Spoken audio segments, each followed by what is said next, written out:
News से बात करने के लिए मौजूद है आज उमर खालिद जी, जो कि आफ्टर 2016 बहुत फेमस हो गए, सुर्खियों में आ गए। कन्हैया कुमार और उमर खालिद बहुत फेमस है। सर क्या कहेंगे इसके बारे में? देखिए, फेमस तो हम कुछ होना नहीं चाहते थे। ऐसी परिस्थिति थी कि उन्होंने हमारी यूनिवर्सिटी पर आके हमला किया और उनको लगा कि एक बड़ा सा नैरेटिव बनाएंगे जहां जो मोदी का विरोध करते हैं उनको देश का विरोधी बताएंगे। और इस सब से उनके कई निशाने थे कि शिक्षा के संस्थानों को हम बदनाम करके फिर उनको बेच देंगे, विरोध की आवाज़ों को दबा देंगे, लोगों को डरा देंगे। लेकिन ये नाकामयाब रहा, बिकॉज़ वन वे ट्रैफिक नहीं था। इस देश के छात्रों ने, नौजवानों ने, जेएनयू के टीचर्स ने और पूरे देश के प्रगतिशील लोगों ने इसके ख़िलाफ़ आवाज़ उठाई, आवाज़ बुलंद करी। और जो पूरा इनका गेम था वो आज लोगों के सामने बिल्कुल क्लियर है कि जिस तरीके से नरेंद्र मोदी साहब कुछ वादों के साथ आए थे और वो वादे आज पूरे नहीं हुए हैं। तो मोदी साहब के राज करने का तरीका आप 3D से समझ सकते हैं: divide and rule, divert and rule, demonise and rule. देश को धर्म और जाति के आधार पर बांट रहे हैं, मुद्दों को, असली मुद्दों को भटका रहे हैं, ध्यान भटका रहे हैं। जो वादे किए थे 2014 से पहले 2 करोड़ रोज़गार का, 15 लाख सब लोगों के जेब में आने का, किसानों का संकट ख़त्म करने का, भ्रष्टाचार ख़त्म करने का, उन सारे वादों पर वो नाकामयाब रहे हैं।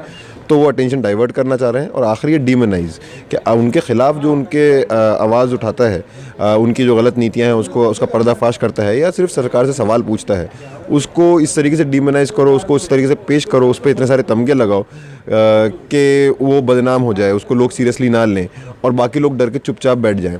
तो ये उनकी साजिश है। सिर्फ जेएनयू में नहीं, जगह जगह उन्होंने ये साजिश अपनाई है। लेकिन जिस तरीके से चीज़ें बढ़ रही हैं इस देश में, आज जो समाज के सामने, देश के सामने संकट है कि देश के इतना बड़ा नौजवान तबका है जो बेरोज़गार है, उसके पास कोई रोज़गार नहीं है। देश में किसानों के पास इतना सारा कर्जा है, वो कर्जा माफ़ नहीं किया जा रहा।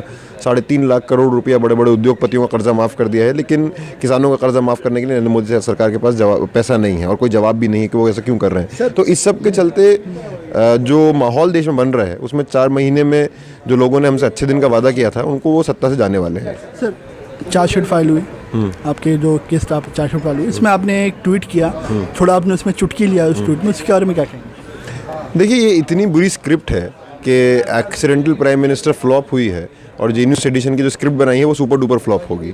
तो अब मैं इसको सीरियसली भी नहीं ले सकता इस पूरे मामले को। जिस तरीके से 3 साल पुराना केस, कानून के अनुसार 3 महीने में चार्जशीट होनी चाहिए, लेकिन यहाँ 3 महीने चुनाव से पहले चार्जशीट हुई है, 3 साल बाद चार्जशीट हुई है। अब सरकार के पास कोई बताने की कोई बात रह नहीं गई है।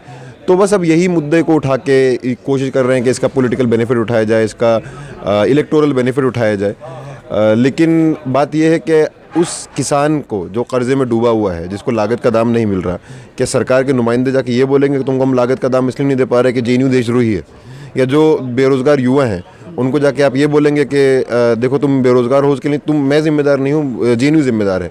तो ये चलने वाला नहीं है और ये फ्लॉप होने वाला है। तो इसको सीरियसली लेने की ज़रूरत भी नहीं है। Thank you so much sir, बात करने के लिए अपने से Aamir Khan. Hey there. Subscribe to my channel. And also press this bell icon so you never miss any new updates.